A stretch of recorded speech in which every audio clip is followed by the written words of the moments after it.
ఒక ఫోటోగ్రాఫర్గా నా యొక్క జర్నీ ఈరోజు వెస్టీజ్ డియూసిడి వరకు కొనసాగుతూ ఉందండి.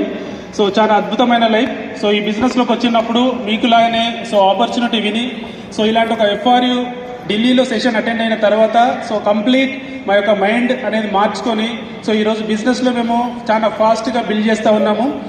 ఈ బిజినెస్లో మా యొక్క సక్సెస్ ఆల్మోస్ట్ ఎప్పుడు కలలో కూడా కనంది ఒక 30,000 రూపాయలు వస్తే చాలు అనుకున్న లైఫ్ ఈరోజు 10 లక్షల రూపాయలకు టచ్ చేసింది. అట్లాంటి ఒక లైఫ్ని మీ అందరూ కూడా చేంజ్ చేసుకోబోతున్నారు. ఈరోజు జరగబోతున్న సెషన్ 3 రోజుల వరకు కరెక్ట్గా వినగలిగి దీంట్లో చెప్పిన ప్రతి పాయింట్ మనం ఫాలో అవ్వగలిగితే ఒకసారి హాయ్ చెప్పాలా? నా ఫోటోతో హాయ్ చెప్తా. ఎస్. నా పేరు వచ్చేసి అశోక్.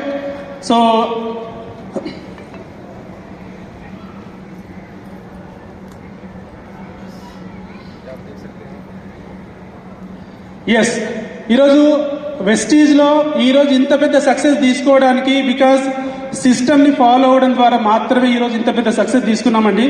సిస్టమ్ మీన్స్ ఏంటి అంటే save your self, time, energy, money. మీరు చేసే పనిలో మీ యొక్క సమయం వృధా కావద్దన్నా, మీ డబ్బులు వృధా కావద్దన్నా, మీ యొక్క మనీ అండ్ ఎనర్జీ వృధా కావద్దన్నా సిస్టమ్ని మనం ఫాలో అవ్వాలి. అలాంటి సిస్టమ్ మనకు the great winning team education system, non profitable organization. ఇందులో కంప్లీట్గా ఎలాంటి రూపాయి ఆశించకుండా మనకు గైడెన్స్ ఇవ్వడానికి రెడీగా ఉన్నారు. మనము నేర్చుకోవడానికి రెడీగా ఉండాలి. మనం చాలామంది పని చేస్తూ ఉంటాం కానీ సక్సెస్ని చూడలేం. ఎందుకు అంటే ఒక వ్యక్తి థ్రెడ్మిల్ పైన పరిగెడుతూ ఉంటాడు, చాలాసేపు కష్టపడతాడు కానీ అతను ఉన్న చోటే ఉండిపోతాడు. అలాగే ఈ బిజినెస్లో కూడా సంవత్సరం అయింది, 2 ఏళ్ళు అయింది, నాకు సక్సెస్ రాలేదు అని చెప్పే వాళ్ళందరూ కూడా వితౌట్ సిస్టంలో పనిచేస్తూ ఉంటారు. విత్ సిస్టమ్ మనం అడాప్ట్ చేసుకొని పనిచేయగలిగితే ప్రతి ఒక్కరు కూడా ఇక్కడ సక్సెస్ అవ్వడానికి అవకాశం ఉంది. మీకు అందరికీ సక్సెస్ కావాలా వద్దా? ఒక వ్యక్తి నడుచుకుంటూ వెళ్తున్నాడు, ఒక వ్యక్తి సైకిల్ మీద వెళ్తున్నాడు, ఒక వ్యక్తి బైక్ మీద వెళ్తున్నాడు, ఒక వ్యక్తి ట్రైన్లో వెళ్తున్నాడు, ఒక వ్యక్తి ఫ్లైట్లో వెళ్తున్నాడు. ఒక గమ్యానికి రీచ్ అవ్వడానికి ఏది తక్కువ సమయంలో మనం రీచ్ అవుతామండి? ఎందులో వెళ్తే రీచ్ అవుతాం?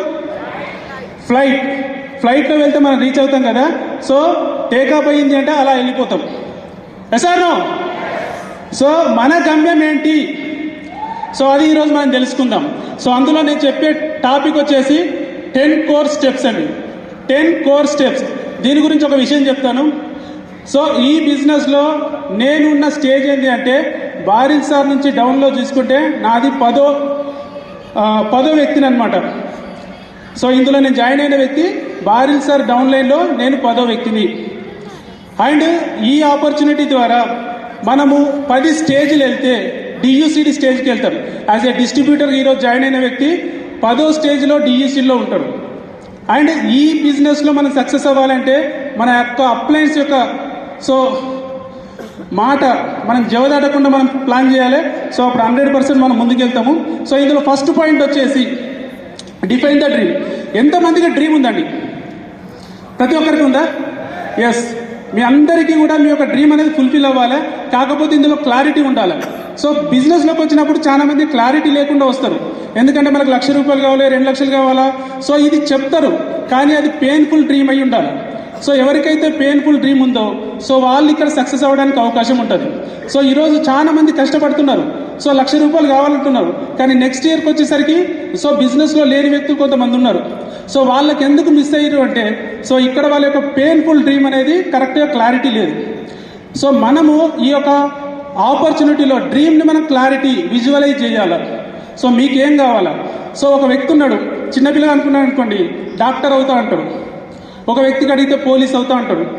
ఈ పోలీస్ కానీ డాక్టర్ కానీ అవడానికి ఆయనకు క్లారిటీ విజన్ ఎవరు చెప్పాలా? వాళ్ళ పేరెంట్స్ చెప్పాలి. ఇక్కడ మనం అర్థం చేసుకునే వ్యక్తులం. మన విజన్ మనము ఏంటి అనేది క్లియర్ చేసుకోవాలి. అది ఎప్పుడు అంటే మన ఇంట్లో ఎప్పుడైతే డ్రీమ్ చార్ట్ రాస్తామో ఎవరైతే డ్రీమ్ చార్ట్ రాస్తారో వాళ్ళ విజన్ కరెక్ట్గా ఉన్నట్టు. చాలామంది డ్రీమ్ గురించి చెప్తారు కానీ డ్రీమ్ని ఇంట్లో పేస్ట్ చేయరు. ఎందుకంటే వచ్చిపోయే వాళ్ళు చూస్తారు, నవ్వుతారు, ఎగతాళి చేస్తారు. ఇలాంటి ఆలోచనలతోని వాళ్ళకున్న డ్రీమ్ని ఒక ఇంట్లో బెడ్రూమ్లో కావచ్చు, ఒక హాల్లో కావచ్చు పేస్ట్